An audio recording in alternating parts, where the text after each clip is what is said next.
Okay, sir. So, greeting, Excellency. We are starting today's program with a rap because we are breaking some monotonous ideas. So, let's do that. சந்தோஷமா பொய் அவ சேர்ந்த செஞ்சுட்டு நீ Rapper, Madhvi, rapper, Madhvi, rapper, Madhvi, rapper, Madhvi, champion, champion, champion, champion, champion, champion. Everybody knows, say Madhvi is a champion, champion, champion, champion, champion, champion, champion. Everybody know Karen Ma'am is the champion, Dima is the champion, Alka is the champion, Shama is the champion, Anita is the champion, Shamila is the champion, Gunja is the champion, Arpuza is the champion. Don't forget Raja Rao Pali Star is the champion, Aati is the champion, Kalyani is the champion, Roslyn is the champion, Soumya is the champion, Sonesh Prince, we all are champion, champion, champion, champion, champion, champion, champion. Everybody knows, say Madhvi is the champion, champion, champion, champion, champion, champion, champion. Everybody know Karen Ma'am is the champion. Champion, we are real champion. Champion, we are real champion. Champion, we are real champion. Don't vex if your name not called.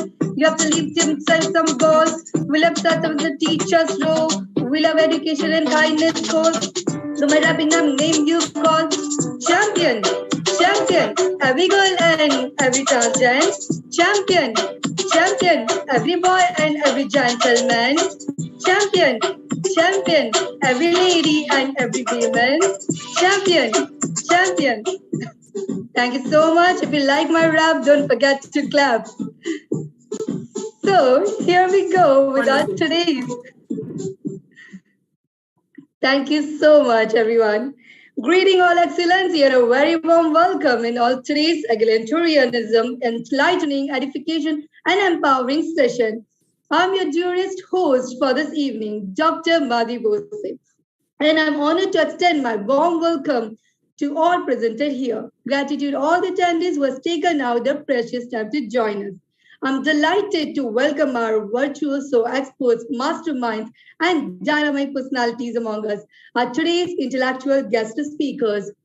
So first of all, today's program, I would like to start one of the eminent, coolest speaker ever, I could say, Alka Mahajan ma'am. She is just a wonderful person with the founder, CEO, Tripurpur International Academy, and she's therapist, tarot reader, talk show host, and global speaker. Over to you, respected ma'am. Thank you. Thank you so much. And great rapping as always, Dr. Madhvi. That was amazing. And before I begin, I would definitely like to extend a heartfelt gratitude to Dr. Caroline, Dr. Raja Rao Pagidipalli, and the charming young man, Prince Pagidipalli. And now to all of you, gorgeous, versatile, vivacious women, a very happy, healthy, and a harmonious International Women's Day. Now, the topic for the day is today is women at the workplace. So I'll just get straight into it. We as women have come a long way, at the workplace. We're making a mark wherever we go. We are unbeatable, we're unstoppable, we're unique in our own way. But sometimes, there are people out there who would like to dim our shine. But if we have that spark within us, and if we have that power and strength within us, then no one, and I repeat that no one could dim our shine. And if they get, it's difficult for them to actually look at our shine, then they have to wear sunglasses. Jokes apart, if we talk about the challenges that we as women, even today, face at the workplace, and there are so many of them. For starters, when we talk about it, we face, societal norms become a big challenge for us, because what happens is there are double standards as to how women are perceived at the workplace and versus their male counterparts. So, there are lots of illusions of truth persist. And though there's a lot of talk about, women playing equal roles, they are. Some of them are, but still there is a long way to go. But I am optimistic at the way we're all moving forward and we're not giving up. I'm sure we will actually make it. But there are lots of things to that. Not only this, what another challenge that we have to face at times is excessive bullying at the workplace. So what happens is simple, subtle drops of statements like, "What perfume are you wearing?" Or "It's better if you leave your hair open," or someone refusing to call you by your name and addressing you as by some kind of a nickname that they have invented, or they have coined for you. There are loads of things like this which we still have to deal with. And sometimes we don't even talk about it for fear of, maybe it's not going to be working well. And if our boss is a male, then it becomes even more difficult. But then that's the thing. The power within us has to awaken. We have to awaken that power from within and actually, voice it out. Voice out what's bothering us. It does bother us at times. Maybe some of us don't speak about it, but if we are very honest with ourselves, we will admit that this kind of a thing still does persist. What else happens? Career opportunities. If there is a decision as to who is going to be leaving the job for maybe some kind of family dynamics, then this thing falls upon the woman. Now, what happens? She may say yes to it, but then, there is a vacuum that is created. And plus the financial independence that she has, that she had also goes for a toss. These are things that should not be ignored. I mean, if these kind of things do happen, we have to figure out a way. We have to figure out via media. And when we say that, behind every man, there is a successful woman. So behind every woman also, there can be a successful man. And we have to be, we actually have to be breaking stereotypes. We have to be shattering stereotypes. We have to be breaking biases. And we have to be coming out of our mental cages and actually voicing it out very confidently that these are the things that are still bothering us at the workplace, because they are. We have to be honest with ourselves. We have come a long way. There are no two doubts about it. But the fact remains that we still are, we still are facing a lot of kind of gender discrimination at the workplace. We are facing it. What else also, and how do we know about this? When it comes to, equal pay, then let me tell you, as per international statistics, 4 out of 10 women, are not paid are the only ones that are paid perhaps, not more than men, but at par with them. So it's just the number is still tiny. And when it comes to, choosing children, and when we actually have a choice, when we have to start a family, then, the children and career, when that point comes up, what happens? Many women refuse to actually, start one for the simple reason that, it could wreck or ruin their careers. And if I share, these kind of findings, which was from Thomson Reuters polls, there are countries, but, the percentage is still low. Of course, Brazil has 74%, where the women are confident about, having a family or, continuing with their family, responsibilities, despite having a very wonderful job at the workplace. Indonesia, 63%, South Africa, 63%, Turkey, 63%, India, 61%, China, 57%, Mexico, 56%, US, 45%, France is 34%, Australia, 33%, Britain is 34%, and Germany is 21%. These statistics really need to, are actually an eye-opener, and we really need to do something about it. And what are we to do something about? There are simple things, but if they're done in the right spirit, then we can definitely, the way women are actually perceived at the workplace. For starters, we need to be a voice and not just an echo. We should not be silent whenever there are conversations going on.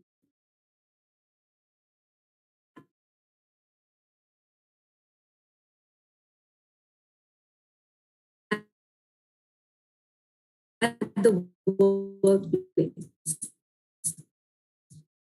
We need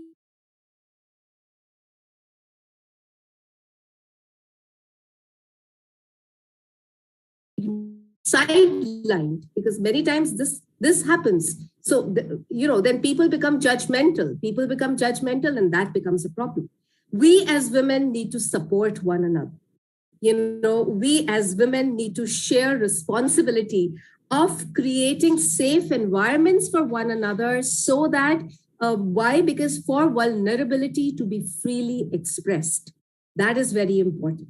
We need to get involved. Because your actions are crucial to the creation of fairness and accountability.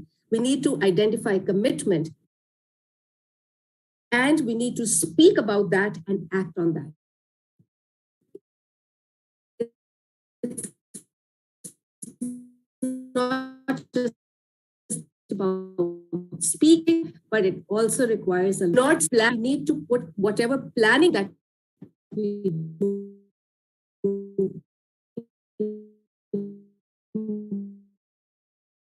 to action.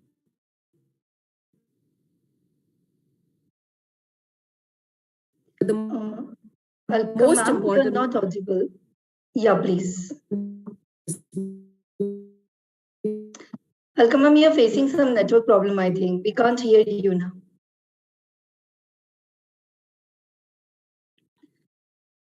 Yeah, okay. Okay, till that Alka ma'am rejoins again, let me call our next. Can you hear me now? Excuse me, Dr. Yes, ma'am, but we can't see you now. Wait, let me just see. Sure. Does it work now? I'll just wind up. It's still lagging. It's still lagging a little bit, ma'am. Wind up. It's still lagging? Well, then. Yeah, ma'am. Ma'am, you can rejoin again if it's possible. I just needed to give a little poetry much. Yeah, ma'am. Actually, but it's breaking. We can see you. That's okay. I'll do that. Okay. I would like to call our next dignitary, the sighing of intellectual, the genius personality among us, Seema Negi ma'am, principal at Sanjeevani World School, social ambassador at Indian Development Foundation. Over to you, respected ma'am. Good evening, everyone, and good morning and good afternoon also from whichever part of the world you are joining. First of all, my heartfelt gratitude to Carolyn ma'am and Raja Rao sir and Madhvi. You were absolutely fantabulously fantastic when you started with the rap. And, I think in that way, we have seen women power, women who is unstoppable, as Alka Mahajan rightly said.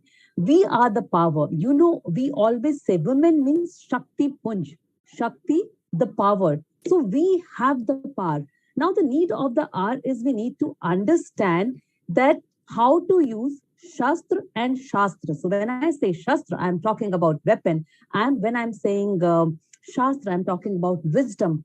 How to use wisdom and weapon at the same time. And we as women need to know when to use which particular aspect. We always call Nari. We know Nari is woman. When we say Shakti, Shakti is energy. And then we say Shrishti. Shrishti is creation. And to women, we call women Mahishashur Mardini also. Eliminator of the fear of anything that is negative. So every woman had this fundamental birthright to master the two things that I told you, wisdom and weapon. So what is stopping us? When we look at our scripture, it says, Yatra naryaste pujante ramante tatra devata. That means wherever female are worshipped, the gods and goddesses, they reside there. But are we really looking for worshipping us? I don't think that is what we want. We don't want anybody to worship us. What we want is we want the equal right. Now, when we talk about equal right and when we talk about women at workplace, Alka ji has very nicely put up the stats, how each and every country is catering to that. Now, I'll present a very small report from National Women's Law Center analysis. As per that, there were among 275,000 women who dropped out of the labor force, that is accounting to nearly 80% of all workers over the age of 20 who left because of this pandemic. Okay, now the number was so high compared to the male force. Now again bouncing back and coming back to the new normal and coming back to the workforce is much more difficult for them compared to the men force. And again, when we talk about women, especially when I'm talking from the education sector, because that is what I belong to, so many schools got closed, so many daycare center got closed. So these women, again, when you calculate the employment rate, the unemployment rate has increased, and it is, when you see the proportion, it is disproportionate because women factor is high, the one who have lost their job due to pandemic. But it is not just pandemic. Is it only pandemic that is responsible for women losing the job? Whatever happens in the family, when we talk about any family dynamics, if anybody has to take a step back, it's always women. Today, we have all the empath people from various genres. We have lawyers, we have doctors, we have journalists, everyone is there. Why is it that women only have to step back?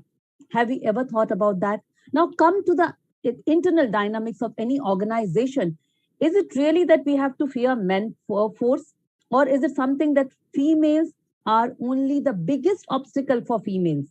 In most of the cases, now let me come to a school sector or education sector, which is predominantly dominated by female sectors. Then why still females are not able to grow? Somewhere down the line, we as females become hindrance for other females. If we see our society, and if we see right from the pre-Vedic period, wherein women were of the highest rank, there were females like Lopamudra or Gargi, they used to have open discourse with all the scholars. They used to sit together.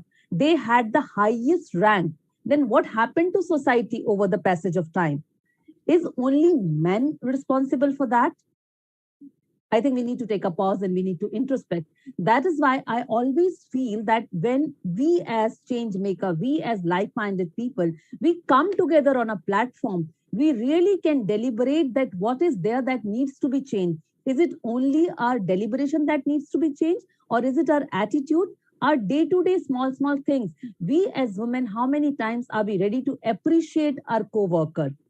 How many times we are ready to take the entire team along, and how many times are we ready to appreciate the one who is moving ahead of us? Why the terminologies like jealousy and negativity is always associated with a female? Why do we say that female cannot see other female growing? And why then, if other female is growing, we start talking about everything negative about the person who is growing? Somewhere down the line, we are stopping our own progress. We have to be more visionary. We have to be more resilient. We have to be more future ready in our own outlook. You know, from the cliche mindset of fixed mindset, we really need to move ahead to growth mindset and give opportunity to each and every female to grow.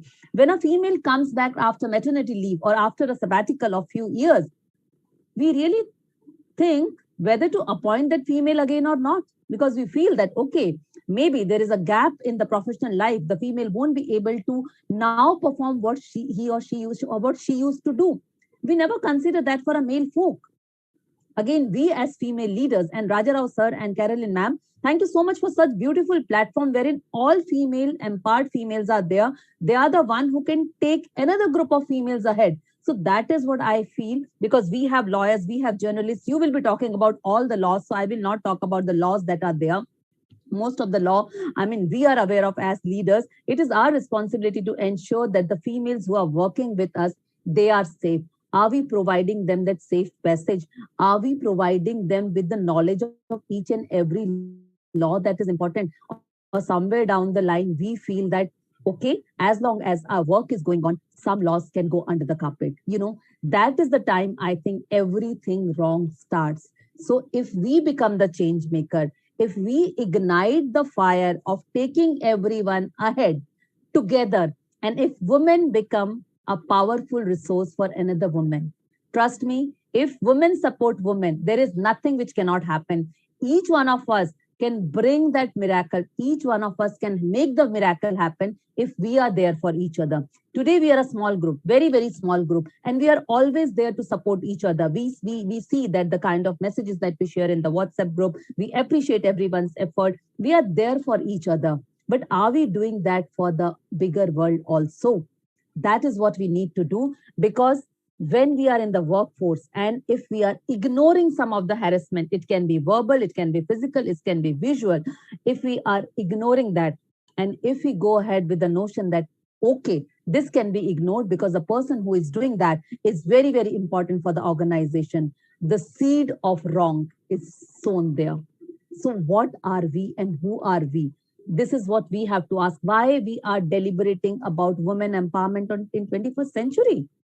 Aren't we all empowered? But the only thing is, we are the biggest hindrance for other females folk. So my humble and earnest request to everyone from this beautiful platform, become a support system, not just only for women, become a support system for everyone. So next time, we will not be talking about women empowerment. We will be talking about human empowerment, because that is what is the need of the hour. Take everyone along and then see how beautiful is this world. We talk about sustainability. I think we all need to make the sustainable world by empowering everyone. And next time, then Madhvi will come and she'll say, okay, today we are not discussing about women in workforce. Today we are discussing about human in workforce. And that is what I want to convey. Thank you so much. Very truly, Seema ma'am, you said that, and even I was even thinking for the last time, I even told you the last session that, yeah, I really don't want to celebrate this Women's Day, because Women's Day should be every day. There is no particular day should be for women. Like, it should be celebration for each and every day, where all women strengthen each other. So that's what the miracle you dignitaries bring. So angelic aura. Thank you so much, Seema ma'am. Alka ma'am, you are there. You can, yeah, we want to hear your poem. You must, please, ma'am. Over to you, ma'am. Hello. So thank you so much. Actually, I was on the part and thankfully, Dr. Seema said what I was saying about women empowering women. I think that is what we strongly need at the moment. You know, we need to be one another's strongest support system. And added to that, it is not about women at the workplace. She's very rightly mentioned humans at the workplace. This is what we need to propagate. Because otherwise, you know, the sustainable development goals that we're talking about, they don't make any sense. And if you really want to give some meaning and sense to them, then it has to be human empowerment and not only women empowerment. And also, you know, we as women, and not only women, but everyone, each and every one of us is unique and ubiquitous and unstoppable, like I mentioned. We must always remember that old age, a hare and the tortoise story, that sometimes the progress that we make may be slow, you know, so we shouldn't really give up. What happens is when something doesn't work our way, we just want to give it all up and just leave from there and just stop it. No, you remember what the hare did and the tortoise did? The hare took a nap because the hare thought that, you know, oh, I am so fast. And even if I take a nap, I'm still going to win. And what did the tortoise do? The tortoise just kept on moving. So at times what happens that even if the pace of our going forward is slow, still go on, don't stop. That's why I'm saying be unstoppable. Why? Because then you will truly get there. मंजिल मिल ही जाएगी भटकते ही सही गुमराह तो वो है जो घर से निकले ही नहीं. Until and unless we give it a shot, we're never ever going to achieve it. And if we really need to salute the power within us, we need to all be together in this mission, you know, of supporting and empowering one another. So with that, more power to us, more light to us, more sunshine to us, more wisdom to us, more wit to us, and more grit to us. A very, very happy Women's Day. And yes, to all the men out there, thank you for supporting us so much. You truly are amazing. Thank you so much, Dr. Madhvi. Thank you so much, ma'am. Your words really means a lot to us. And this is what actually it's important to know each and every woman, to be together, to be support of each other. And yeah, even I say, even I even think personally that when we will talk about, when people talk about religion, caste, we don't have a time because we are still discriminated from the different human beings. So until and unless we won't get the equality, so there is no way to talk about sustainable development goal or any other things. Absolutely true. Well, now I would like to call Miss Shamila Wakas, ma'am. Ma'am, are you there with us? Okay. I would like to invite Dr. Shama Hussain, founder and CEO, International Institute of Influencer, Dean, Crown University, country. Director, UNPKFC. Over to you, ma'am. Dr. Shama. Good evening, everyone. Everyone, all the empowered ladies over here. This is Dr. Shama Hussain.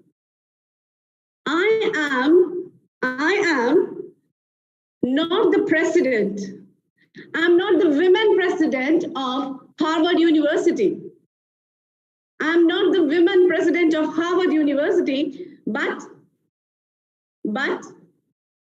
I am the president of Harvard University. This was the very empowered quote given by the president of Harvard University, Ms. Gloin. This is what we need to bring the change in the society. We don't need to be. Why are we just now, Ms. Madhavi, Dr. Madhavi was telling me something that, telling that to all of us, I agree with you, Dr. Madhavi, that we need not celebrate Women's Day because women's are every day. Even we don't need to celebrate birthdays, but we celebrate it once in a year, right? It's not that we are, every day is a special day for us, but why we celebrate, we need to bring a change. We all have to gather together. You know, we need an occasion to show to the people that there is something which we have to work on. We ideally don't like to tell to the people that women needs to be empowered. We are already empowered. There is no word. Is there any warrior stronger than mother? Is there any stronger soldier, any soldier who is stronger than mother? No. She can do anything for her child. She can fight anything. That's it. Every man is empowered. What else we need? We don't need to tell that we are empowered. We need empowerment. We need not talk about empowerment. Only thing that we need is to channelize the way. What we need right now, we don't need anybody's messages. What I call always is, we don't need batteries to recharge us. We don't need batteries to recharge us. What right now we need is to channelize the ways that happen to us right now. That happened. And as Ms. Alka was telling a story of hare and tortoise, I just want to bring an insight on that. Hare and tortoise story that we know from school and college is only that hare first lost, first turtle win, then again hare win. This was happened. Ego issues, and then finally this was happened. But you know, if I further increase the dimension of the story, both of them understand the importance of each other, the specialities, the uniqueness of each other, and both of them try to help each other by creating an equilibrium. So in the same way, my dear friends, we as a woman has to become a tribe. We has to become a tribe of success behind other women. We have challenges, yes. What is the use if we don't have challenges? We always call women as so many challenges. Yes, we need to have. For example, the last day of your exam, you are so happy. Are you happy every day like that? The last day of the exam, we feel like enjoying, we feel like going to the movie, we feel like having a party. We throw everything. Why? Because we faced lots of challenges the whole year. We struggled. And that happiness is different. We should feel lucky that we as women have lots of challenges. We are having that. More the challenges, emotionally and exponentially we grow. If we put, last time when I was called in News 18, I just on Girl Child National Day, I just told this. If you keep a book on your head or anything on your head, I mean, any weight on your head, what will you do? You keep your head up straight or you keep your head down? You will keep your head up straight, right? You will not keep your head down. In the same way, more the challenges in your life, you will try to keep yourself upright.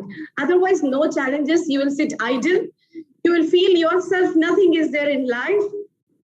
Only thing as again, I repeat, that we need to channelize because the football ground is still not leveled. The football ground is still not leveled, my dear friends. In our society, yes, socially, mentally, we got some more empowerment, but financially, there are certain stages where still people consider the women as still weaker side. So that still our roads are bumpy. Still, there are lots of bumpy roads for us. Still, there are lots of bumpy roads. Yes, we are gaining importance everywhere. People are giving importance. We should not say that we are not getting anywhere. No, we must show off. We are getting importance. Only thing is, the bumpy roads are more. So what should we do? I have a question. If we have bumpy roads everywhere, what should we do? You should be a strong wheel. When the wheel is strong, why people use four-wheel cars? Because any bumpy roads, no problem. It will have a dune dashing. In dune dashing, you need to have a strong wheeled cars, not saloon cars. 4 wheels we need. Why? That is more potential. Power is more. So you need to develop that horsepower. You need to develop that growth in you. Then what happens? We can level the football ground again. We need not fight for our justice. We need not fight for that. You have to show what you are. You have to become a tribe for the success of as Ms. Seema, Dr. Seema was telling that we as a women we have to be together. Is exactly. I agree that we all together. The behind the success of every woman is not the men. Behind the success of every woman is not the men, but the women. If women join the tribe of successful women, if one successful woman empowers the other successful women, if she is able to create that ripple effect in the society, then what happens? She feels that being so successful, she's so harmonious, she's so gracious, and she's so compassionate, and she's helping me to develop myself. And like this, we go on empowering every woman, helping them, showing them empathy in her critical things, in her critical stages. Like Dr. Seema was telling that when a woman comes from the pregnancy stage, delivery stages after back home to the work, we need to show her, we need to show excitement that you are back. We have to show that we are there, any support you need because you have come back again. You know, that creates that energy. We have to create that. There was, actually there was a field, there was a group of farmers standing at one place and all of them, you know, they were so sad because there was no rain at all. There was no rain at all. Everybody was so sad. And they finally decided, I think we need to go on for prayers. For prayers, maybe God will accept our prayers and then we will get the rain. And everybody gathered the next day. They came up for the prayer. And one person has come up with the umbrella. One person come up with the umbrella. Then everyone asked him, what's the reason that you have come up with the umbrella? Still, we did not pray. We did not started our rituals. After prayers, after rituals, we will get the rain. So what is the need of umbrella right now? You know what the person said? He said, yes, now we are praying. After that rain comes. So I need umbrella. That is his confidence. That is his self-confidence. That is what lacking in us. What if I do? Maybe people not accept me this. Maybe people don't like this. You know, the day we stop ever thinking about what others think, what if, the day we stop, when we start living for ourselves, not for others, trust me, that day you will harness all the energy, harness all the creativity inside you. Whatever the energy, whatever the creativity that is inside you is just stopped by thinking what others will think. What if? What if? So my dear friends, we need to stop this. Nobody is going to come with you, neither your friend nor anyone. You have to fight your war alone. Remember that. How much you flatter anyone, how much you run behind anyone, it goes in vain one day, because you cannot make people happy every time. One day or other, they will be angry and again you will come back to the normal. So you have wasted all the days impressing others. Instead, start impressing yourself. Start flattering yourself. Start loving yourself that you are the best. This is what we need right now. What we need right now is this, that you are the best. And you have no need for you to be a great tree, my dear friends. From my childhood, I used to study this from Competition Success Review, that you need not be a great tree. If you are a healthy bush, small healthy bush, it's more than enough. Why? If somebody is so rich and so successful, let her be. Let her be going cars, let her be going in jet, let her be going whatever she got, let her be blessed with that. We should stay blessed. You be happy with what you have. Big steps. Women needs to develop that. Show gratitude that you are alive. Every day is a gift. Enjoy every accomplishment, whether it is a major or minor. Oh, I just did small thing today, nothing more than that. No, that small thing is also matter, because every day, you know, I have a habit. Every small thing I do, I go for a coffee with my husband. I go for a long drive. I go for a chocolate. Means I enjoy my success, whatever it is, minor or major. But I celebrate. Celebrate your life, my dear friends. Celebrate your womanhood. Everyone don't get that. If anybody asks me, you want to be a boy or girl next? We don't know, we have next Janam we call. We have it or no, but yeah, I will say I would love to be a girl, because the beauty, the harmony, the grace, the compassion, the passion that girl child has is not seen in anywhere. So my dear friends, enjoy it. Celebrate your success. Don't call yourself weak or anything. You don't need batteries to recharge. You are already empowered lady. Just remember your mother, how strong warrior she is, enough to say that you are the strong warrior. So face all the uncertainties of the life, because now lots of uncertainties are going to come. Be ready to be a warrior and not a warrior. With this, I've taken a lot of your time. Thank you so much, Ms. Caroline, for this wonderful opportunity and this Women and Workforce platform. Thank you so much. Thank you. Thank you so much, ma'am. What an enthusiasm. This is the energy we require for all the leadership. And once we raise the voice, so it's not just for stopping or shouting, it's all about that we can be the voice of some others who can't raise it, and we can make it. So absolutely. And yeah, even I want to celebrate something else, no more Women's Day. I want to celebrate something else. We all want to celebrate something else. So let's come up with this. So feminism isn't about making women stronger. Women are already strong. It's about changing the way the world perceives their strength. So it's my great honor to invite the sculpture of positivity, benevolent personality. Yes, I would like to call here Sonesh Bharadwaj ma'am, motivational speaker, certified corporate behavioral trainer, life busy and business coach, youth mentor. Over to you, respected ma'am. And I would request everyone, please go with the 5 to 6 minute time so we can cover all the dignitaries, all the speakers. Over to you, respected ma'am. Thank you. Thank you, Dr. Madhvi, for such a lovely introduction. First of all, good morning, good evening, and good afternoon to all the dignitaries present over here. My heartfelt thanks to Caroline ma'am for such a lovely opportunity here, CATV, and all the dignitaries again for your lovely presence.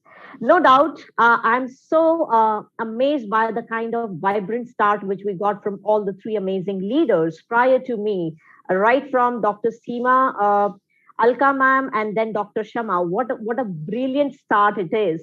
Now, I'm just going to connect the dots quickly because we do have just 5 minutes as ordered by our wonderful host. So without much delay, let me tell you for me what a women is all about. Somebody very rightly pointed out, I celebrate my Women's Day every day, my dear friend. For me, there is nothing called a one day. There is nothing called a 1 minute. I feel very complete in myself because the first and the foremost thing which we all need to understand is, do you love yourself? Do you have a quality called self-love? And if you can really understand this term called self-love, I'm sure you will not get confused that where you are losing yourself. So when we talk about this theme today, women at workplace, though all the three dynamic leaders prior to me, they have spoke a lot in terms of what a women need to carry upon. Now, let me just tell you the second flip side of it at the workplace. Women go through a lot of challenges. Now, challenges when I talk about, I'm not going to talk about here only about sexual harassment as a challenge. The biggest challenge today a woman fights for is the right of equality. And let me tell you, it's not only at workplace, it's everywhere, right? And we have to accept it. The reason, the hindrance, very rightly pointed out, we as a women is becoming the biggest hindrance for the growth to each other. So let's understand first why we are blocking each other when we can celebrate in such a harmonious way by supporting each other. And then only you can just raise your voice that why a male needs to support you. Because I do feel that every individual is complete in they themselves, provided that they understand who they are first. And if you really understand your power being a woman, let me tell you, we all women being blessed to be balanced first. I have seen a lot of corporate leaders, and I'm so blessed to get trained under almost all the top leaders across the globe. And I've only learned one thing. All the female leaders, when I see they're heading at the top levels, that they are very balanced in them, they themselves. They are not something called genius personalities, but let me tell you, they reflect that genius radiance in themselves because they make you feel you are very special to them. And that's the power a woman carries, right? Because I believe if you are a very strong leader, no matter what, which background you come, no matter what is your educational background, what kind of challenges you have gone through, if you have surpassed each and everything, my dear friends, you yourself has made your complete structure to go and empower people in the best possible way. The second most important thing a lady has to understand is the power of judgment. Especially at workplace, I have seen ladies, they judge themselves. They say any bigger responsibility comes, they back out. Oh, no, I have family. My dear friends, you have family. But remember one thing, you have joined corporate because that point of time also you were knowing you have a family. So now it's a time to prove yourself that you are not a weak leader. I'm not denying the fact that you should not respect your timings, but at the same time, you are not weak at all. Don't feel that only male has to fulfill that responsibility being a leader and you can't take that opportunity. Balance. Where there is a voice, you have to understand you have to voice out for the right reason. Don't become finicky. Oh, let me just keep my mouth shut. Otherwise, I might lose my promotion. Or let me not tell no to anything because I have to be a yes person to my boss. These things are only making you weak at workplace. The moment you understand and you really and clearly judge what to say right and what to say no, you have developed the right mind frame, which is called growth mindset in you as a leader. Because in corporate, I believe there is nothing called male and female dominance. It's all about equality. And if you understand that term very powerfully, I'm sure you will not hesitate to ask questions, even to your make folks, right? All you need to understand is how to be assertive in communication. I found a lot of leaders have exceptionally good quality communication skills, but somewhere they fail to be assertive. You have to hold that assertiveness in you no matter what. You are at a workplace, you're a businesswoman, or even you are talking into any social gathering. Because being assertive is highly a leader needs to have in order to radiate the right power of empowerment. Now, just to sum up and to summarize, I want to say only one thing. Being a woman, feel blessed, self-love yourself, and be balanced in your approach. When I say be balanced, it hardly matters. You are a working lady, you have your family, you have your social life. Please have your me time too, because you are equally important. Give yourself that respect, an image which God has created all of us. So let's respect each other. Let's celebrate the entire womanhood, not in 1 day or 1 minute or 1 hour. I think it's every minute celebration. Feel yourself fully compassionate and radiate complete power by empowering everyone. On that note, thank you so much. Love, light, and abundance to all of you. You all have been phenomenally great. Keep rocking. You all are meant to rock. Thank you so much. Perfectly said, ma'am. And I really love the thought. When we all are sitting here, so somewhere, somehow, our family is handling everything. And I could say today, if you, Sonish, ma'am, you are with me all the time, I think. And it's my third session of the day. And how wonderfully my family can take care of, like if I give example, my mom is somewhere out for the some in pension. What my papa said, you should go because we will take care of it. You haven't been along. And my father, who has prepared food, my brother who has served me, they are a government employee. They earn more than a lakh. When they can do, so why any man cannot take that responsibility? So this should be done. Here I come, proud sister, proud daughter. So make yourself like proud, like if you also feel like that. So I believe that everyone should know the responsibility when we together wants to grow. Thank you so much. Thanks a lot, ma'am. Now, thank you so much, Dr. Madhuri. Most welcome, ma'am. Thanks a lot. And yeah, I'm just insisting no ordering. I'm not there to even order. I'm just insisting everyone, please go to 5 minutes so we can hear each and every dignitaries over here. So feeling elated to invite the wonderful, spectacular personality, yes, I would like to call upon Miss Anita Raju, ma'am, life coach and certified skills trainer. Anita, ma'am. Yeah, over to you, ma'am, please. Hi, Madhvi. Thank you so much. And what a forum this is, and what an evening. It is really brilliant to be part of this wonderful session today. And my greetings to all the dignitaries here, and my special thanks to Dr. Professor Carolyn and Dr. Rajarao Fagdepalli for this wonderful opportunity. So today, as everyone else covered, okay, what really needs to be done and what really would take us or get us to where we want to be, I'd like to just take a few years back to actually cover what really happened earlier and where we were and what we are doing today and where we are going to head in the near future. So women in the workplace, the theme as it says, what is a workplace? First, we should define the workplace itself. So workplace for women at some point of time used to be kitchen and home. And to be precise, it is kitchen. Okay, they were seen as caretakers, midwives, healers, supporters at home, nothing beyond that. And in the last 60 years, we have taken a paradigm shift from where we were and how we were looked at earlier and where we are today. And we should first stop and give a gratitude for all the humanitarians and the social activists and other people that supported this growth.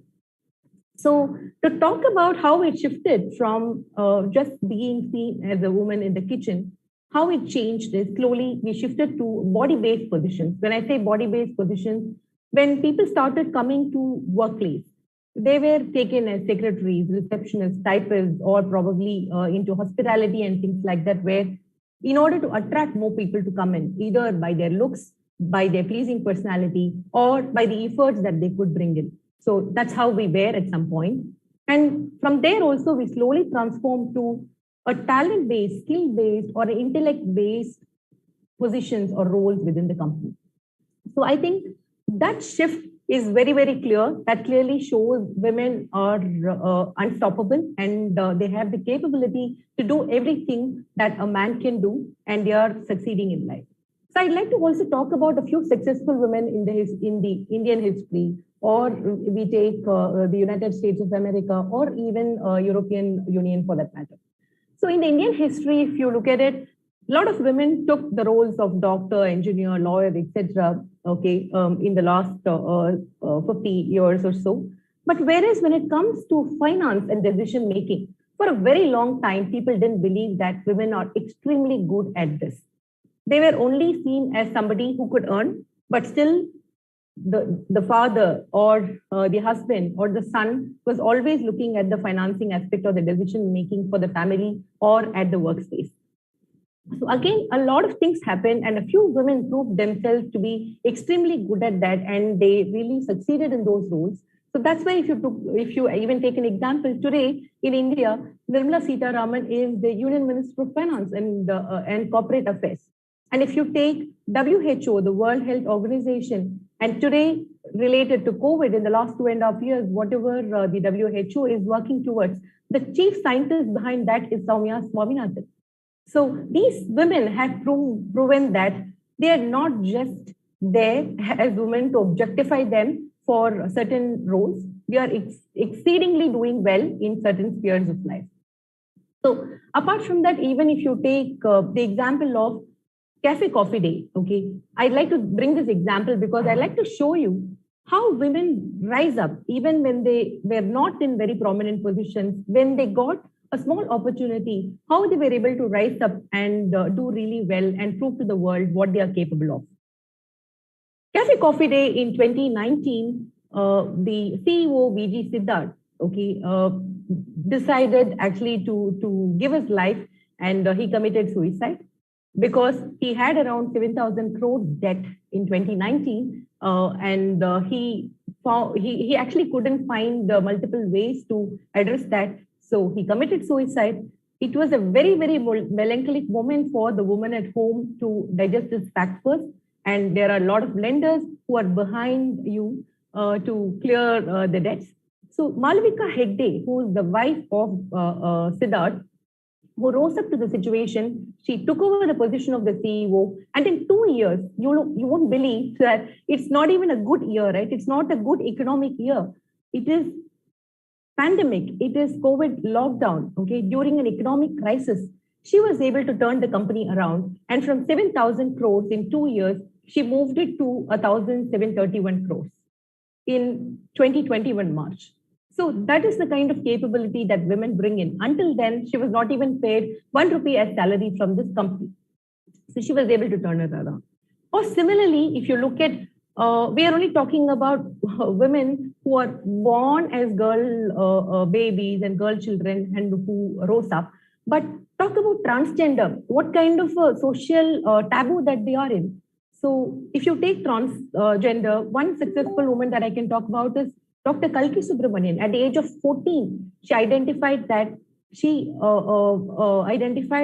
part of the transgender and she's not a male anymore. And in the kind of situation where transgender women were only looked at for either begging or for prostitution as a job for them to earn something for their living. But she broke those stereotypes and she became a writer, actor, social activist, and she mentored several transgender women to rise up to the positions of lawyers, doctors, police officers, and many other respectable positions in the society. So let's keep India aside for some time. Even when we take the most looked up economy, the most looked up country in the entire world is the United States. So world really looks up to them for innovation, technology, trade, or economy. But only after several decades, very recently, Kamala Harris became the 49th Vice President of the United States. which is the chief leadership position in the United States for a woman. So she's the highest ranking female in the history of the US. So slowly things are changing, and we will be getting there very soon. If we take European Union, okay, let's even talk about Angela Merkel. Angela Merkel, who is the Chancellor of Germany. From 2005 to 2021, she was the Chancellor of Germany. And during this period, she faced a lot of things. It was not a very good years for her to manage this position. But she managed global financial crisis, European debt crisis, or even she brought in a lot of counteractive initiatives for Great Recession. She was the longest serving incumbent of head of government in the European Union. So I'd like to sum up and say that considering all of this, okay, I only gave a few examples, but there are many other people, many other women that have shown their material to the world. So studies from Harvard, MIT, Korn Ferry or Lenin really reiterates the view that the organizations where women were taken in senior leadership positions had tremendous inclination in the organizational growth in terms of monetary growth and in terms of also the market growth. So it is also said that the gender gap, when addressed, would have massive impact to economic growth to the extent of $28 trillion. This is equivalent to the economies of US and China put together. It is also said that if governments across the world show faster progress to gender equality, they would increase 11% of global GDP. They'll contribute that way to the global GDP.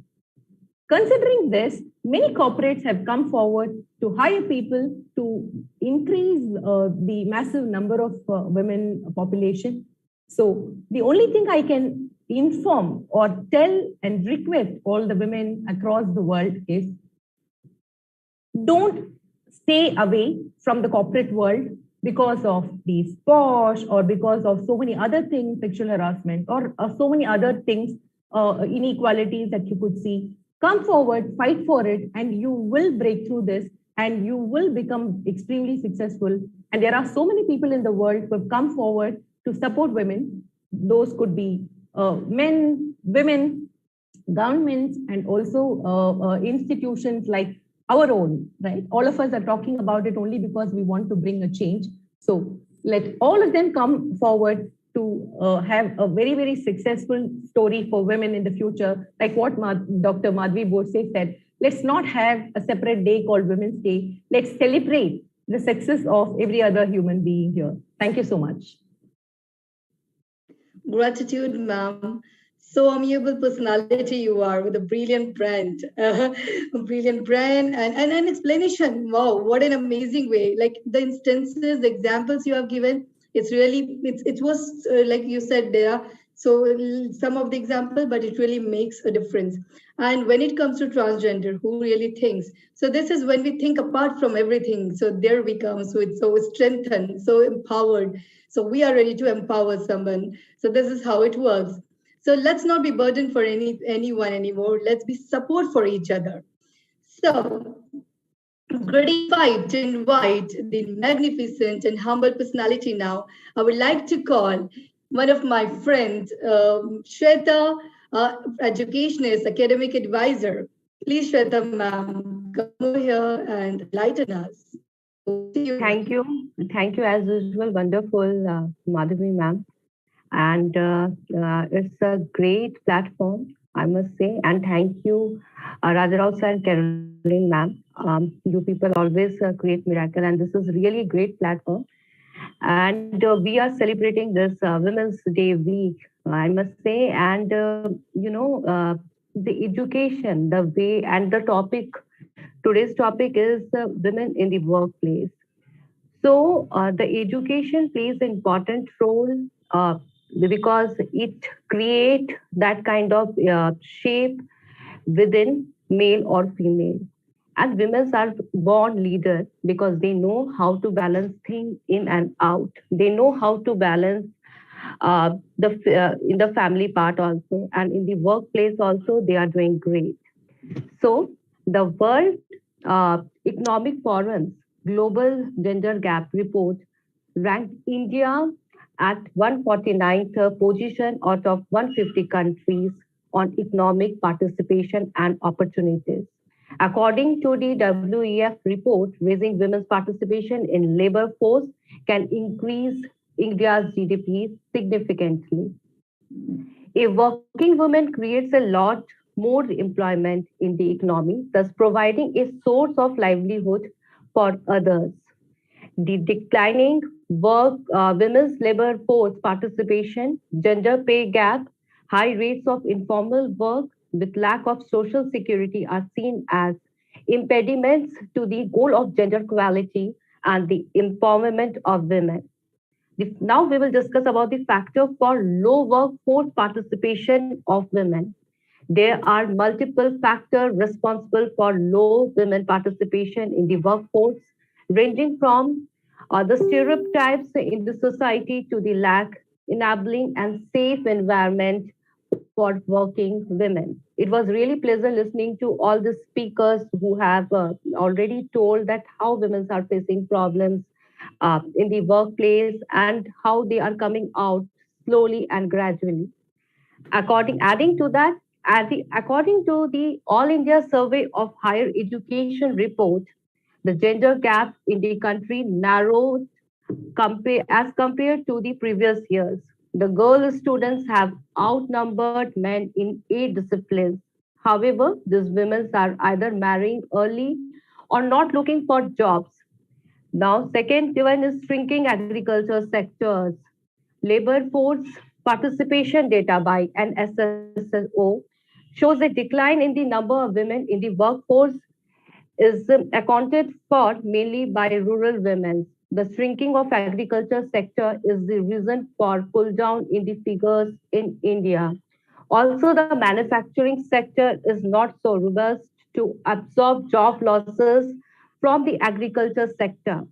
Infrastructure is the issues are also the important part. The small cities safer commuting options, a workforce and work setting plans which enables women to also raise families are the primary drivers of the way women respond to working options in the urban spaces. Stereotypical gender roles, job with undefined nature of work such as factory jobs are thought to be male dominated and women are discouraged to go to that track. Women are expected to play the set gender roles, specifically that parenting after a certain age. Now, but these are the issues which are in general are being faced by females, but the government is also taking few steps, which are several steps have been taken by government. And through this training, like through different projects, Aspire model or different MSME model, these kind of the online virtual methodologies, we can pass down the information what government has actually implemented. That government has implemented the amendment in the maternity benefits that provides for 26 weeks of paid maternity instead of 12 weeks. So these are few things. Now again, the bill introduces a provision that requires every establishment with 50 or more employees to provide childcare facilities within a prescribed distance. So the Labour Ministry issues an advisory to the state to the safety of women under the Factories Act 1948, which clearly stated that organization will have to provide safe communicating facilities for women working at late hours. Pick-up and drop facilities for women working late will help to create a strong infrastructure to create an enabling environment for working women. Now, again, for sexual harassment also, electronic box, the Ministry of Women and Child Development has launched an online platform. So these are few, undertaken policies by the government, which they are working on, and we need to educate to the females of rural areas. Over the last years, more women have taken up science, technology, engineering, and mathematics courses, are aspiring to enter the workforce. However, the out rates among women are also high, particularly around the marriage, maternity, and motherhood as far as employment is concerned. There are options like working from home, yet a lot more needs to be done. There is need for timely auditing of laws to ensure better implementation of legislation, better transport infrastructure added, and the childcare facilities. Ultimately, the goal is not merely to increase female labor force participation, but to provide opportunities for decent work that will in turn contribute to the economic empowerment of women. Getting women into the workforce is not enough. It should be accomplished by their ascent to the leadership position. It will help to create women-centric environment within the organization. Then only I think the equilibrium will be established, because it's important the mutual and by education only this can happen, and then only we can lead that kind of privileged life. Thank you so much for the opportunity. Thank you so much, Ms. Shweta ma'am. Perfectly explained all the rights which is actually required each and everyone to know. Thanks a lot. Now, I would love to invite Ms. Shumalia Wakis ma'am, a highly motivated educator. She's the founder and CEO of Educationist. Over to you, Shumalia ma'am. Thank you so much. Thanks a lot. Thanks for inviting here. It's a very good opportunity for us all, and thanks a lot. This is Shumalia Wakas, founder and CEO of Educationist of Pakistan. They have some net issue. If possible, to kindly bear this situation from me. And yes, today the topic is really close to my heart. The working woman and the workplace for women. What is the suitable workplace? What is the what should the behavior, the professional behavior in the workplace? So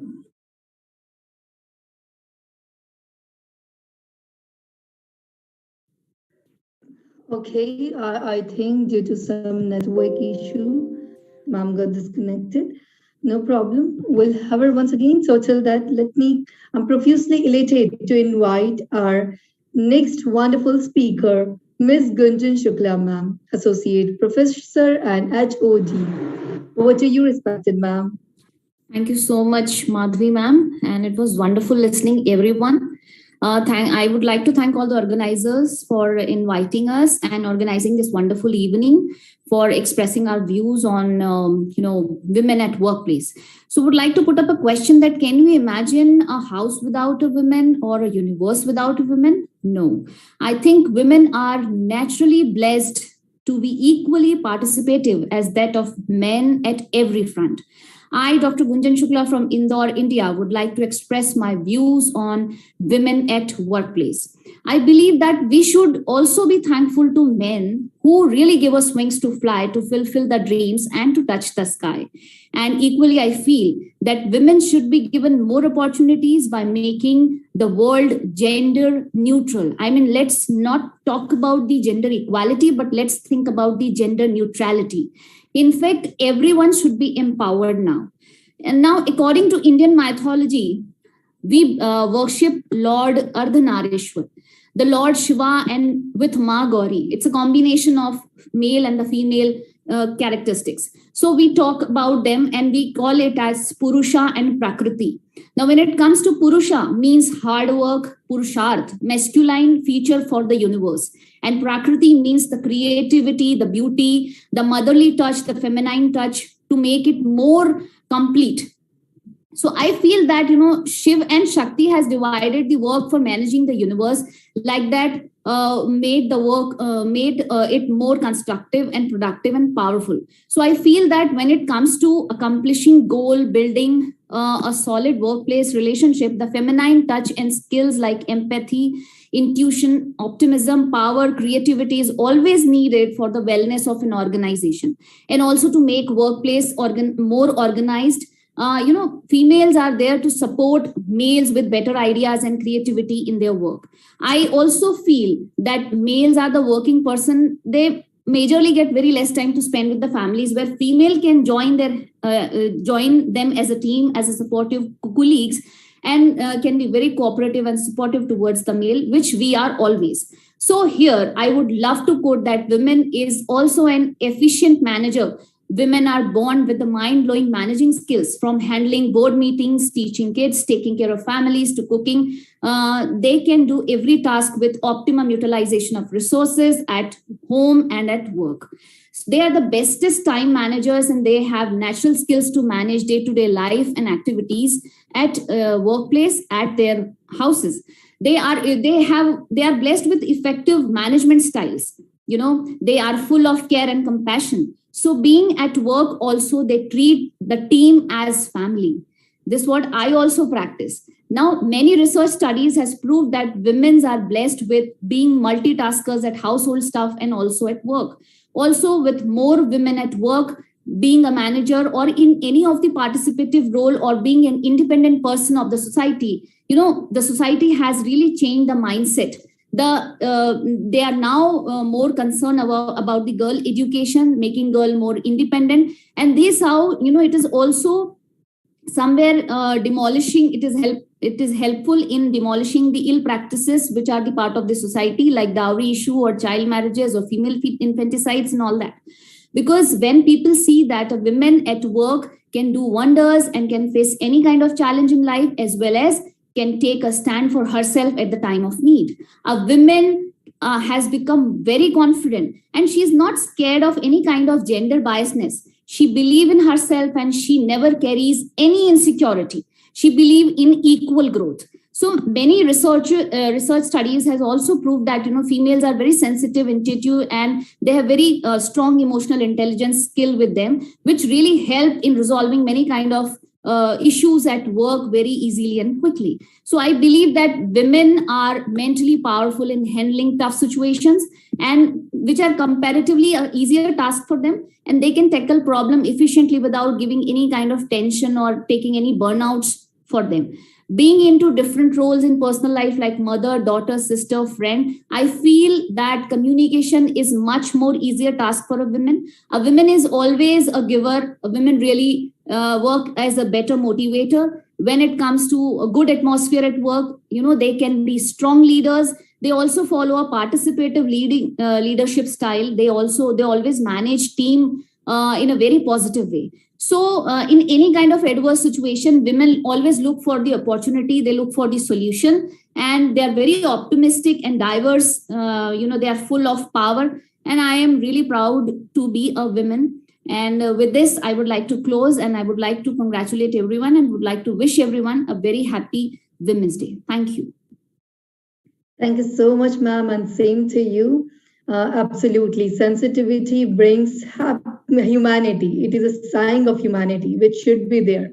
And that's a power to a woman, not a weakness. So here, I'm extremely gratified to invite a sign of confidence, enthusiasm. Aarti Dua Kapoor, ma'am, motivational speaker. Over to you, respected ma'am. Really great evening to one and all on the other side of the screen. Thank you, President, the Life Foundation, Dr. Caroline, His Iris Prince Pagutipalli, Dr. Madhvi, and all the dignitaries there. Are you getting my voice? Right? Absolutely, okay. Ma'am. Yes, ma'am. Okay. So it's really a great pleasure speaking with you all. I mean, myself, Dr. Aarti Dua Kapoor. I have a 19 years of Telugu career in education field and in corporate sector. But I mean, I never feel like I'm a woman. I'm a person. I'm a person of a society. I belong to a society. I continue to serve well-reputed institutions during this time. I agreed, Mr. Mahatma said, we should make a balance. If you are if you can balance yourself, we can break the barriers. So I think I have a expertise in psychological counseling, as well as I'm a, as you said, motivational speaker. So I have seen India has been a home of many, many women leaders over the centuries, I can say, be it in the field of politics, be it in the field of religion, be it in the field of education, let it be business.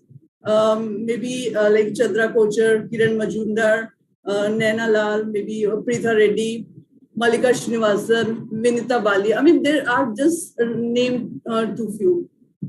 Last 2 years into the pandemic, women in society are even more burned out, more than they were in the previous years, and increasingly more than men, I tell you. Besides, women leaders are stepping up to support employee well-being and diversity, equity, and in culture efforts. But that work is not getting recognized. While striving to be a good human, always is a willing learner. Women is always a like willing learner to imbibe the best practices in the society by responding to changing trends, situations, and challenges of the profession of the society. So, woman is all the time passionate towards her vocation. As a progressive person, she is capable of motivating, mold, and shape the minds of generation next. If she is paid for her work, even if for household jobs, I'll tell you, situation will be totally different. Even a child can get a pocket money. Why not being a manager of the house? So she should be paid. I mean, so that the capacity, I mean, depending on the capacity of the earner, one should know, like, she's the earning person. So I'll tell you responsibilities, apart from day-to-day social responsibilities, how wonderfully a female can managing operations, logistics, budgets, performance pressure, bringing creativity. And it is everywhere, let it at home or maybe if she's working. All the areas which consciously, unconsciously work at the back end of the woman, you cannot compete at all. Women are just like, I mean, as men can be interested, men are maybe interested in the raises, promotions, leadership development opportunities. So what? Even women look at all these things, but they were more also taking care of many other things apart from this. For example, men can be not interested in the role, so they always deny. They don't want, like the supervisor, they can deny the job. They don't want to relocate themselves, they can deny the job. They don't want to have longer hours, they deny the job. But for female, there are different challenges. Plus, into this, the top 4 challenges, if I'll count, so they are typically establishing their credibility. They are managing up across the organization, negotiating adaptability, and influencing others. So we have more, problems in society, which we are managing. So the culture of an organization or a department, even the views of a single manager, it actually impact whether women will stay in the organization or won't. The informal pattern even sometimes speak the performances for her. And of course, her individual experiences and perspectives is a powerful factor. To provide an equitable work experience that help to support, retain, and develop women leaders, organizations should take a broad, whole system view, which is, always there. There is a space to do all these things. The broken rug at the first step of the manager, since we have seen the same trend, women are promoted as a manager too far at the lower rate than men. So this makes nearly impossible for some time to have that confidence in you, why, you are getting underpaid, then, when you are working so hard. So there, again, there is a leadership, there is a person in you always cope up with, they have that authority to come up immediately with saying, nevertheless, I can still perform. So all this likely to be seen, noticed as individuals. More than, 1 in 6 Indian women say they are frequently mistaken by someone else, but still they are working so hard and we are performing wonderful. For me personally, it is a measure of great pride that Indian women continue to contribute and lead in the sphere of global health as well. As a chair of Rotary Women Executive Board, I tell you, I would also like this opportunity to acknowledge that during the toughest challenges that humanity faced during this pandemic times, women across the world played the role of saviors. It has only reconfirmed an establishment that when women are empowered, the frontline history is created. So I'll just wind up with one sentence of science. In fact, last 2 years of science, which has helped us to combat this dreaded disease. today and on International Women's Day, I reiterate that gender equality and women's safety will drastically change this world in the coming up years. For the last 2 years, the way we have actually taken a leap of 20 years is going to pay, especially in case of women. Just my fellow speaker has just given the example of Ardhanarishwar, yes, which establishes the fact that civilization always considered a man and woman as equal. But they are complement to each other. They are not competing. They are complement for each other. I think this is a great thing one can have in the society. So thank you. Thank you, Dr. Mark. Truly said, ma'am, you're a great influencer. And you can see all those clapping comments you are getting. So yeah, you are really explained amazingly. So well. So now, like I insist all of my dignitaries, please go with the 4 to 5 minutes. So we can come up with the proper time because we are running out of time. Now I would like to invite our another amiable and intellectual speaker, Honorable Kalyani Rao ma'am, as DG expert, trainer and speaker. Over to you, Honorable ma'am.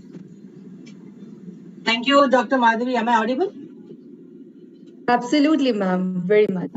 Thank you for this wonderful introduction. And Your Excellencies, fellow panelists, ladies and gentlemen, I sincerely thank the Life Foundation and its respected organizers, Dr. Carolyn ma'am, Dr. Rajarao sir, for extending this global campaign about women on behalf of the International Women's Day celebrations. And also we'd like to thank Master Prince Pagidipalli for inviting me to share my thoughts with you all.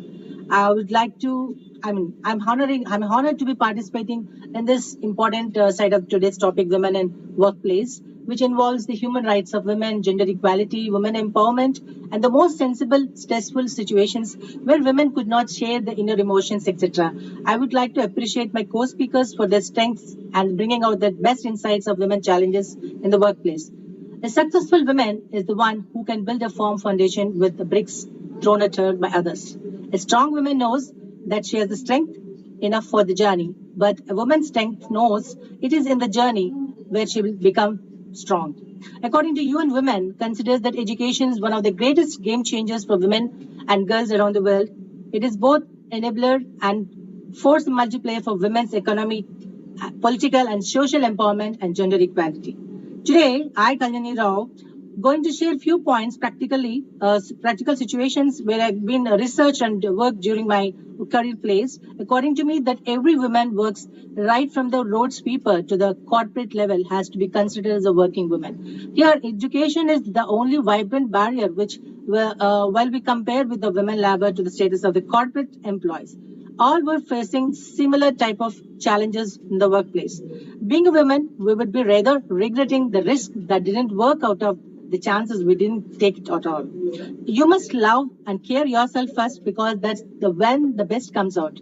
Now coming to the main challenges, the women at workplace is primary one is the gender pay. When women earn less than earned by men in the workplace, did you notice this? Research by PayScale says that in 2018, the median pay scale salary for women is roughly 22% lesser than the median salary for men. In India too, the fight still for equal wages continuing. And the Labour Bureau in India has found that in rural areas and in agricultural and even non-agricultural sectors, daily wages for men is more than a woman. While government says spread the gender equality, but where it is, then why the less pay for the women for the same task or the job? If so, there is no reason to spread this gender equality. So think who has to bring this change in this. And then comes the most sensible one, that is that time of the month. Yes, women all over the world have at least once in their lifetime been subject to the prejudice when on the periods. When they show the emotions like anger or irritation, they're mocked by the comments like, "Stop fussing, are you on your periods?" The women undergo the grilling physical pain while on the periods. A classical example of everyday sexism is male employees considering sometimes women taking leaves while menstruating as an excuse, but not come to the workplace. That is the reason, or many other reasons. But how sad it is. These kind of ridiculous incidents occur several times with all working women's life. But people will not share. They were really, if they feel offense. Her offense was that on a heavy floor day, she strained her office chair. It is not her fault.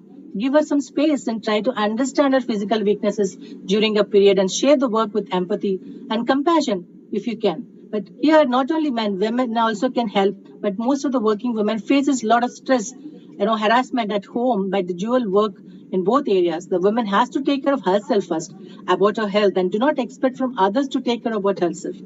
So then comes the penalty, especially during the pregnancy, during the child rearing years. The unemployment penalty for women is longer. This means that women takes longer leaves.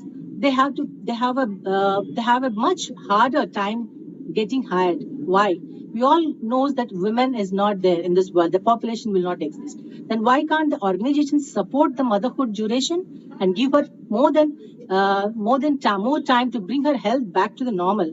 Over 50,000 women lost their jobs over maternity discrimination. Refers that women in the workplace are fired or hired or discriminated during the pregnancy or are expecting. So this kind of discrimination can occur in the form of offensive comments by senior officials, clients, peers sometimes, regarding this physical and medical condition. And this is not the right way to treat a woman during her pregnancy time or even before pregnancy. So this is really unethical, and there are some other ways. There are employers reducing female employees' working hours, pay, changing her benefits, refusing to promote her or forcing her to take time off. So because she is a woman, but she is the goddess who gives birth to a new generation. Then comes the sexual harassment. This is becoming a common topic nowadays, brought out numerous cases of women facing sexual and non-sexual harassments in the workplace. Observed in my entire lifetime, I've been understood many cases, and even I've solved some cases, because there are some cases range unwelcome verbal, visual, non-verbal, or physical harassments for not only women corporate world, for the women in the corporate world, but the women even the labor and the roadside sweepers, they are also facing. Every sector is having this issue, but rarely 35% of women in full-time corporate sectors have been going to raise this their voice, but another 75% women will not be subject to such hostile situations, and they will not report to the harassment part, because especially when the abuser is someone in the senior positions, the people often says why the victim is not reported. The primary reason is that fear that has been going to fired. So this kind of experience retaliations, when they reported it, it's going to happen. So women want the support from the family in this kind of situations. She's going to go to the work financially to help the family financially, and so that she has to bend the head for all these kind of harassments. No, woman is not a play doll. She has extreme patience level like a mother earth. So please do not play with that patience and calmness. Any woman employee has to be treated with a great respect, not only at the workplace, at every corner of the world, even in the family, within the family. That is our pride of the nation, every nation. And when it's coming to the bosses, women bosses, a lot of the men feel that threatened by female bosses, but there are countless studies which shows that men prefer male over female bosses. Since many years, number of respondents saying that they would like to work with a woman has never exceeded 25%. This is the reason, because lack of the representation of women in the workplace, because there is lack of power of female leaders on the top. There is nobody to encourage and support women who has just started work and are in the entry level positions. The example is the leading banking sector already appointed all the women in the top management, if you observe it, because she's the best administrator in every corner of the life. So we have to thank the banking sector people for identifying women as the strongest worker and gender. And coming to this current situation, until 2016 in Saudi Arabia, none of the women was not supposed to vote their right to vote, or even drive the car alone, or not even go alone without any driver. So this has been changed in the coming years. In even the future years, this kind of situation is going to change. Even in India till today, a girl of 9 years going to be in the rural areas, she's going to get married, and then she's not allowed to go to school, even the governments are inviting them to study. This has to be stopped. We have to join hands, and we have to give awareness in that kind of rural areas to bring this girl child to the education level. Still, lot many changes we can hear in the near future. So coming to the conclusion, finally, I would like to say that this modern world talks about progression and recreating the environment where all the people are treated equally. But why does it stops? when it comes to women? Why does it happen that women are expected to balance between their career and home, while men are supposed to be the breadwinners of the family? While there are men who have come forward to support women in all the NGOs, why the word feminism branded with so much of hatred and contempt? It's the time to shatter toxic masculinity and make people understand that feminism's goal is to reduce gender gaps and achieve political, economic, personal, and social gender equality. Women have been trying to break away from the norms and standards set by society. They have been marching for equal rights and fighting for their rightful place in the world. Thank you so much for this great opportunity, and thanks for all the listeners too. Thanks a lot. Thank you so much, Kalyani ma'am. You are a true educationist, and a very nice example you have given that we are compared to goddess, especially when it comes to motherhood. And I always say that we still want equality. We have that superiority in us, but still we just want equality. So that's a great thing. We need to understand. Everyone needs to understand. So with this note, let me call a wonderful personality with full enthusiasm, Miss Soumya Gururaj, ma'am, bio-world practitioner. Yes, ma'am. Over to you, ma'am. Kindly unmute yourself, Soumya, ma'am. Yes. Are you audible? Yes, absolutely, ma'am. Yeah. I'm Soumya Gururaj. I'm not a speaker, but I'm a healer. Happy Women's Day to all, always. Yeah. Yeah. Yes, yeah. Ma'am. That's okay. I'm Soumya Gururaj. Go a little bit far. Yeah. Vaidya, healer, and I'm from Mysore. I'm not a speaker, but I can talk frequently. So, happy Women's Day to all. Almost all the persons covered my points. Today, and still you need to adjust. We are seeing only your eyes.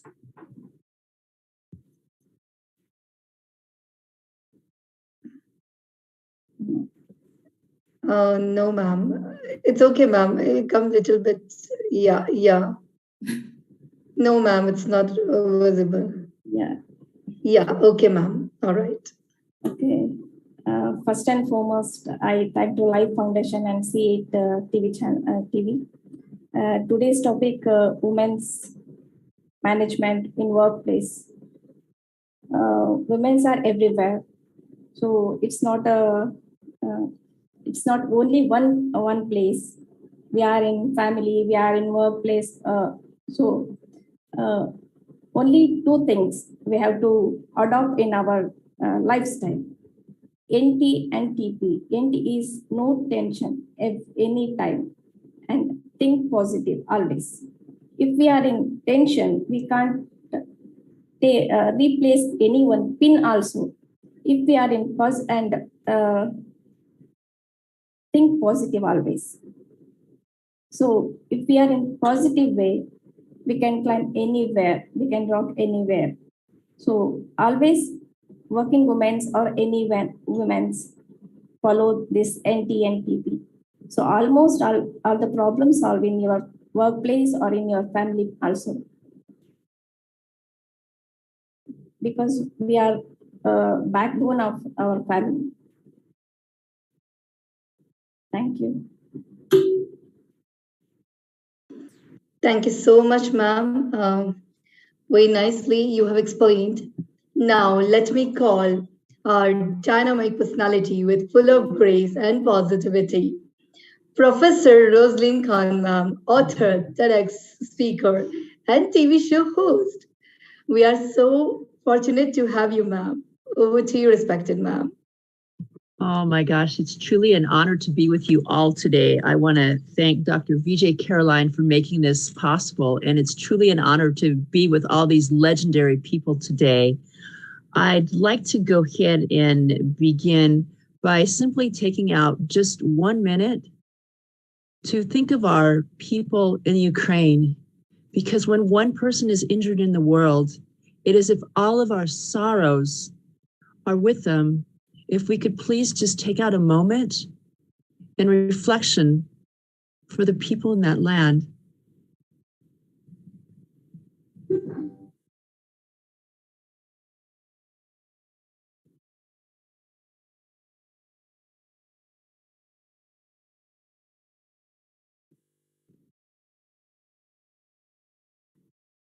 Thank you so much. Next, I'd like to go ahead and share a poem I wrote for a lady who should be on this platform, but I know she's looking down on heaven at us right now.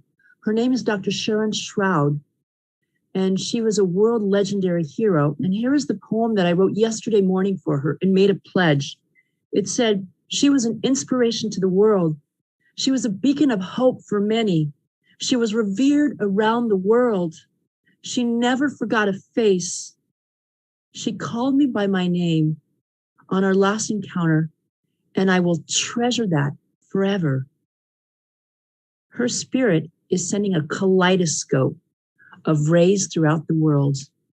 And when I wrote this poem, I made a promise to myself that for each platform I spoke on the Woman International, that I would read this poem because I know she's looking over us with praise. And so with that, I will now begin my speech. I've been up since 5 o'clock this morning. I put a PowerPoint together, but technology is my best friend. And so it went bye-bye. So you get to hear me. So when I was in college, one of my favorite studies was I love women's studies. And one of the things that was hammered into my head back by Beth Snyder at UC Santa Barbara back in the 1980s is women only earn 75 cents for every man in the world. Well, you know, there's good news. We've made some progress today, but with that progress, there's a few thorns. So I'm going to give a brief talk about the past, the present, and what the future holds for women. And so when I looked at my research, one of the things I found is according to the Pew Research Foundation, they found in the United States over the last 15 years, our wages have remained fairly stable, around 84% of what men earn. But according to them, they said that for every 42 days of work, women earn what men did in 1920, they'd have to work an extra 42 hours. But there's good news. There's good news. Because in this recent arena that we're going ahead and looking, the gap has closed in 2020. And this is good news. You got to write this one down. This is important. The gap was smaller for workers aged 25 to 34 than for all workers 16 and older. That women aged 25 to 34 now earn 93 cents for every dollar a man earns. Congratulations. Let's give ourselves a round of applause. And if you're younger, the margins are even better. But with these, this is from the Pew Research Foundation. And with this, there were some great things that we can celebrate in our pandemic that women have gone ahead and made strides forward. They're no longer tied to one location. I can, for example, be here in the United States and teach a class around the world. And it doesn't matter that I'm here because computers have gone ahead and opened up that road. We've also changed from a face-to-face evaluation by looking at what people complete in a period of time, which has changed how people are evaluated in the workplace. Thirdly, women are no longer restricted to a particular place that they have to work at. They don't have to move their family, their house, and their home. They can all do it from one place. But there's some problems. With every rose, there is a thorn. And so too, when we look at women in the workplace, women have lost their jobs 1.8 times higher than the men in the world. In 2020, there'll be 13 million fewer women at work.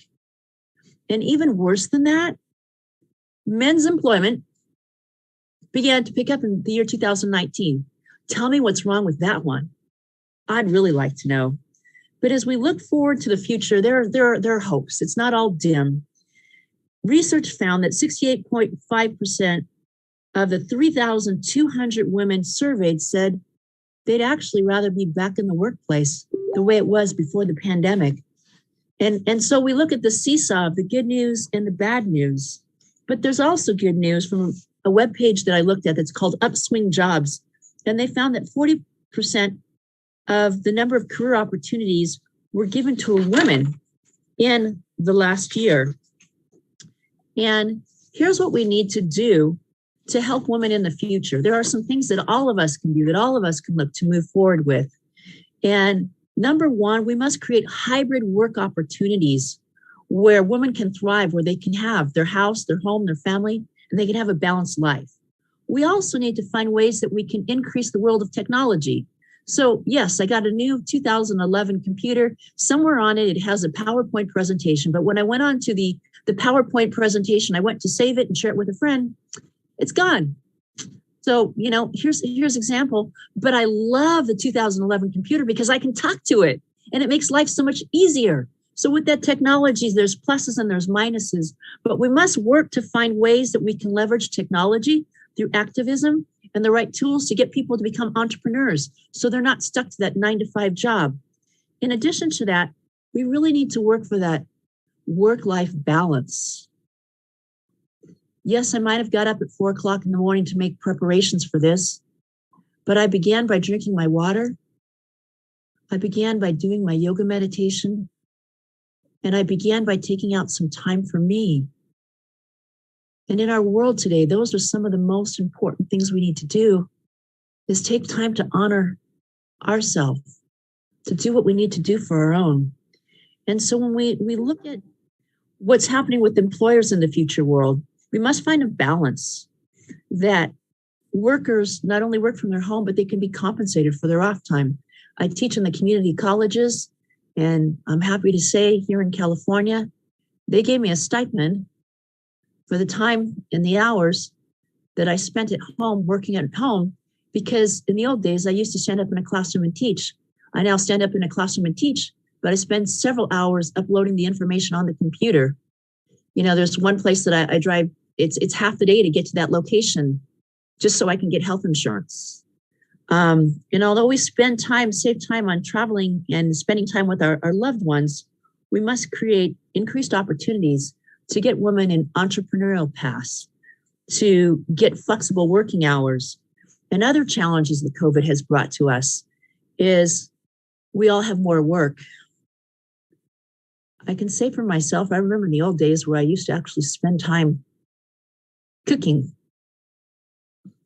And as my husband says to me, when's the last time you've made something in the kitchen? Because it seems like I'm always spending that time working. And thank goodness I don't have children, or I don't know where I'd have time for them, but those who do have children, they have to take care of their children at the same time they're doing their tax returns or talking to clients in the audit in the office, or breastfeeding at the same time that they're going ahead and doing it. That's a lot to burden. We've also seen the increase in home responsibilities. You know, it began with a mad dash to clean and straighten everything. And I'd hate to say where I am now, just going ahead and getting by. And here's the saddest part of all. Many women have left the job world because of burnout. They said it was too much to go ahead and deal with. And here's our plans for the future. Just a few more ideas here. We need to create hybrid working models. We need to create a holistic development to focus on growth, learning talent, mobility, and mentoring people, just like Dr. Madame Borsi. We need to increase the idea of flexibility, that in the workplace, there are many things that many people can do and contribute together, and offer these stipends that are not just right now, but offer stipends that offer medical insurance, health insurance.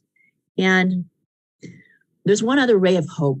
And that was when we look at the opportunities of the number of women who've decreased in the opportunity and their participation from 37 to 27% pre-COVID. Yet on the Shark Tank, 49% of the people out there were women, and their ideas were rocking the boat to make life better for all of us. So let me conclude with this.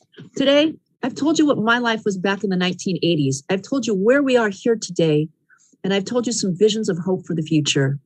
And my pledge to all of you here today is I want to offer you a gift from my heart.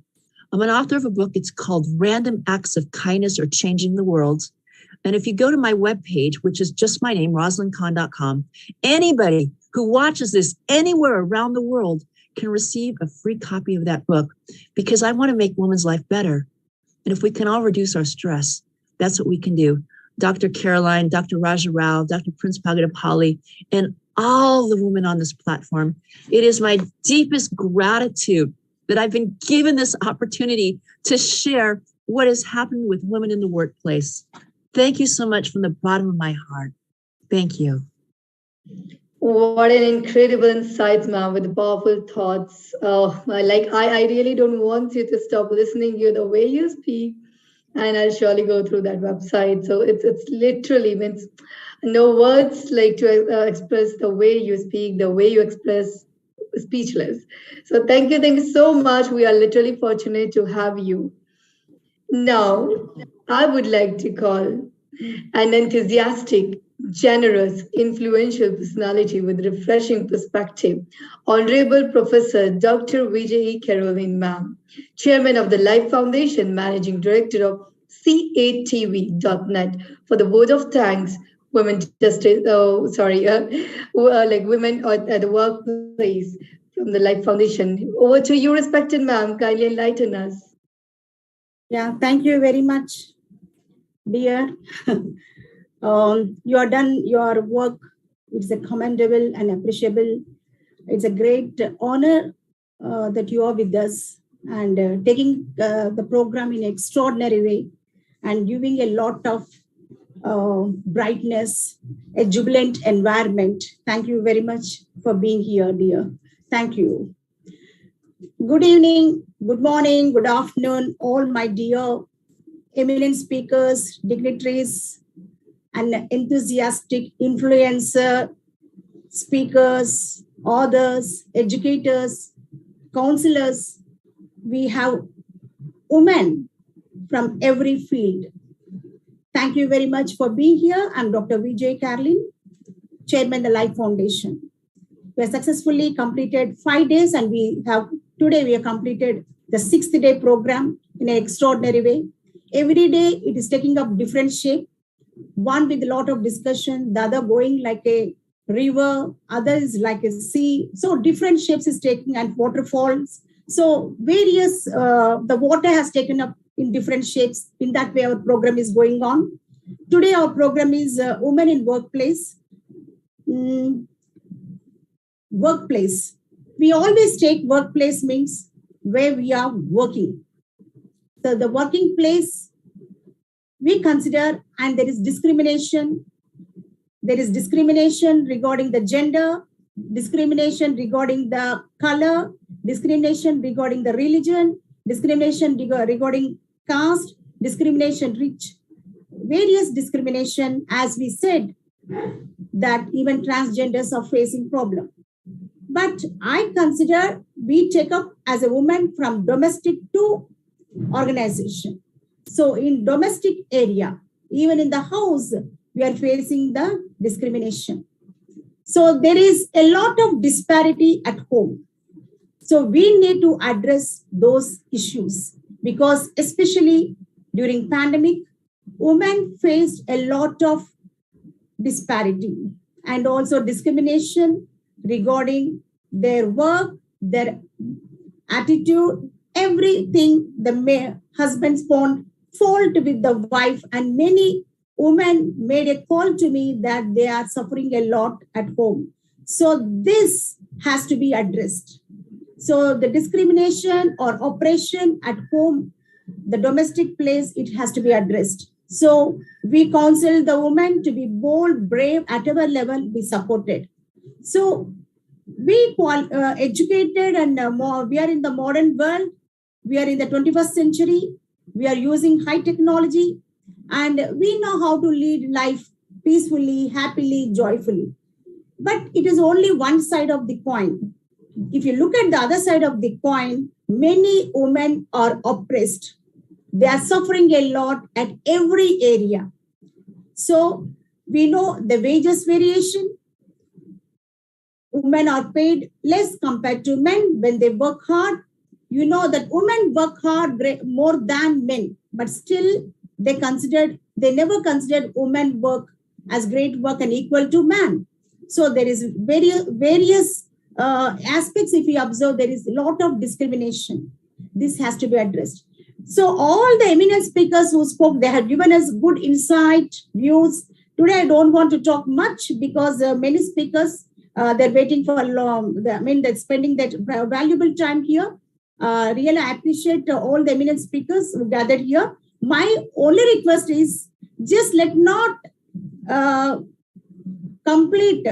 not concentrate only on the webinars and take up in that way that, yeah, let us end up this program. Done. We have done successfully. Not this. We have to take up everything into practicality. So practical implementation is very, very important. So we have to look at the women who are suffering, in which area they're suffering. We have to concentrate and try our best level to find some solution or help the woman or girl child to come out from the problem. So this we need to do. So these webinars, of course, it is a great platform supporting women to help other women and girl child. And when we discuss, when many minds join together, we know through brainstorming, we get good ideas, innovative ideas. For that, this platform. So this webinar should help the women to be empowered more and support the women who are depressed, oppressed. So let us take the views, the solutions, opinions, and consider all these things and look at how best we can implement our ideas, our views, our insights, our opinion, how we are going to support women and girl children who are oppressed or suppressed in working place, right? Domestic to organization. So we know the laborers are also suffering. So we have to look at the illiterate women labor. So every area, so I don't want to discuss all these things. Everyone discussed well. Every point is valuable. Every insight is valuable. So we would like to be together, only not on webinar platform. Let us unite together and work for the women, our gender, to be enlightened and have a beautiful and bright life with having all the benefits, whatever the policies, laws provided by the government. We have to bring awareness. We have to make them understand, educate them, and see that they will be benefited. So this is my motto of conducting these webinars on catv.net on this platform. And I have this organization only to help the poor, underprivileged, deprived women and girl children. So through Life Foundation, I am doing that. I'm supporting many women and girl children to have a bright life. So thank you very much. I would like to appreciate Aarti Dua Kapoor ma'am and for your insights and knowledge. And I appreciate Dr. Shama Hussain. I know Shama Hussain always, she gives us a jubilant message. Thank you very much for being here. I appreciate Miss Sweta. Ma'am, thank you very much for being here. I always appreciate Sonesh Bharadwaj. Ma'am, thank you very much for your wonderful insight. Your inspirational message and speech is very valuable. I thank you. I would like to thank Professor Rosalind Khan. Ma'am, thank you very much, ma'am, for being here. You're a great inspirational woman and you inspire everyone. Thank you very much for the wonderful views, and also you have given us all the insight. And let us think, ma'am, about the solution, how we can support the oppressed and depressed women at their level. So what problem they have, so we need to concentrate. As you do have the social media, let us use the social media to support the poor and underprivileged women and girl children. Thank you very much, ma'am, for being here. I would like to thank Dr. Gunjan Shukla, ma'am. Thank you very much, ma'am. Thank you. Thanks a lot for being here and making this program a grand success. I would like to appreciate Dr. Kalyani Rao. Your speech is amazing and wonderful. Thank you very much. You're taken up every point. Even I was shocked. Yes, women in menstruation cycle, they will be depressed. They have some psychological disorder. Psychological issues will be there. There will be mood swings also. And the woman in menstruation, she has strained the chain and she was fined. So this is very horrible. And even in engineering colleges also, most of the colleges, they would like to hire only the male, because even in the late evenings, they can work. But women will always think about the family after 5. So we have work. My children are waiting and my family is waiting. So they want the male to work overtime and not to demand for salary. But women, if they stay back, they tell 110 excuses. So they feel that they may not concentrate on the work after 5. So they like to recruit only male employees so that they can extract more work.